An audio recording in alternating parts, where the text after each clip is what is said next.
magaalada Saxdheer ee ka tirsan gobolka Sool waxaa laga tukaday maalintii koowaad ee Ciidul Fidriga iyadoo dowladda Islaamku maanta u dareereen salaadii koowaad ee Ciidul Fidriga waxaana bulshada kala soo qayb galay garaadka guud ee gobolada Sool Sanaag iyo gobolka Doolo Garajaamac Garadani Garajaamac wasiirka caafimaadka Puntland Dr. Jaamac Faarax Xasan ayaa waxay ku tukatay goob fagaara waxaana ugu horeyntii halka kala hadlay wasiirka caafimaadka dowladda Puntland Dr. Jaamac Faarax Xasan isagoo hambaniyo yardadaaraba u soo jeediyay bulshadii ka soo qayb gashay salaada Ciidul Fidriga salaan kadib waxaan leeyahay Ciid mubaarak كل عام وأنتم بخير إلهي هاي نجا قبله صوتي أنا سوني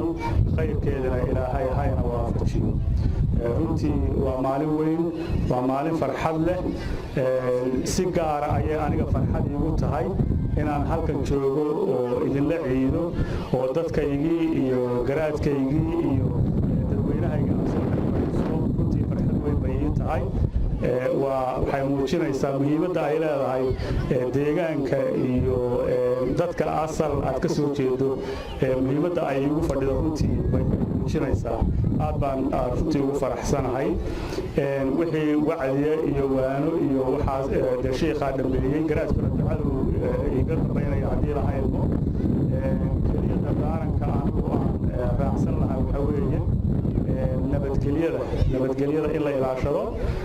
waxa lagu horumari karaa waa nabadgelyada in xoog la saaro waxa kale aan ku daraya waxa weeye in deegaanka horumarintiisa qayb weyn laga qaato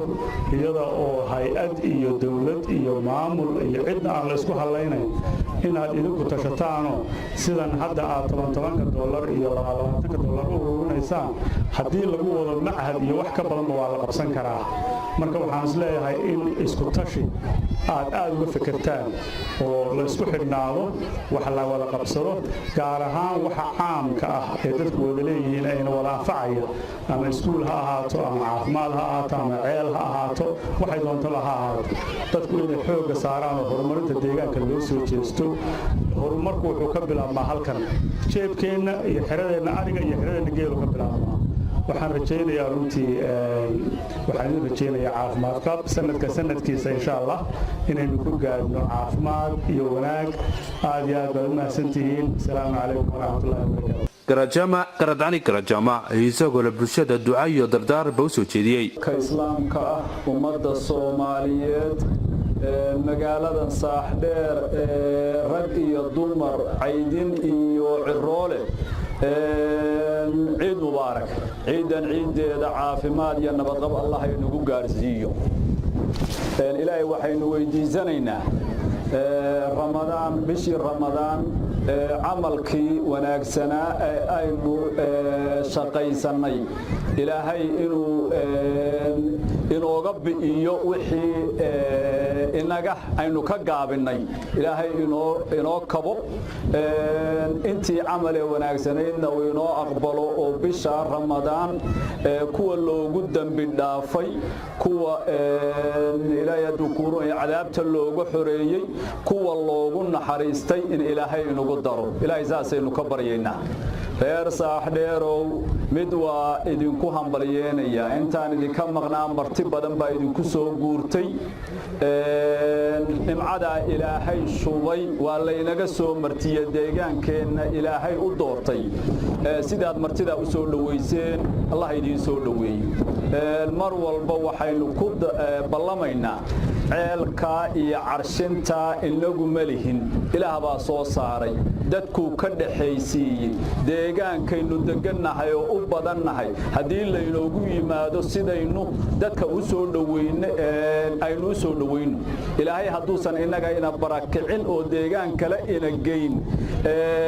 inta uu soo barakiciyay waxa waajib inagu inaynu soo dhaweeyno nabiguna sallallahu alayhi wasallam aad buu uga dardaarmay martida aad buu uga dardaarmay naxariistana aad buu uga dardaarmay irhamu min fil ardi yarhamukum min fis samaa haddii aynu naxariisanno inta inoo soo guurtay u naxariisanno sidaa ilaahay inoogu naxariistay buu inoogu naxariisanayaa nimcadiisuu inoogu soo horraysiinayaa inoo shubaya ilaahay qaraabo gaara lama nihin addoommaha ilaahay baynu ka mid nahay haddaynu wanaagsanaanana wuu ina wanaajin haddaynu xumaannana dee ilaahay xadhig inoogu xidhani ma ay jirto oo dadka kale aynu uga dhownahay sidaa aynu martida mar walba ceelkaa iyo carshintaa haddii laynaga soo martiyo innagu aynu isdibligno oo martida inoo timid aynu ku soo dhowayno insha allahu tacaala ilaahay waxaynu ka baryaynaa inuu inaga aqbalo camalkii wanaagsanaayeenu samaynay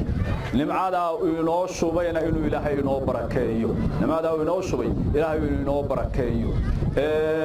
dad badan oo xanuunsanaya oo hadeer aynaan magacyadooda koobi karayn ilaahay uma baahna inaynu u sheegno ilaahay waa wax walba oge inta waalid ka xanuunsanaysa ee kurba ka hayso allah u caafimaad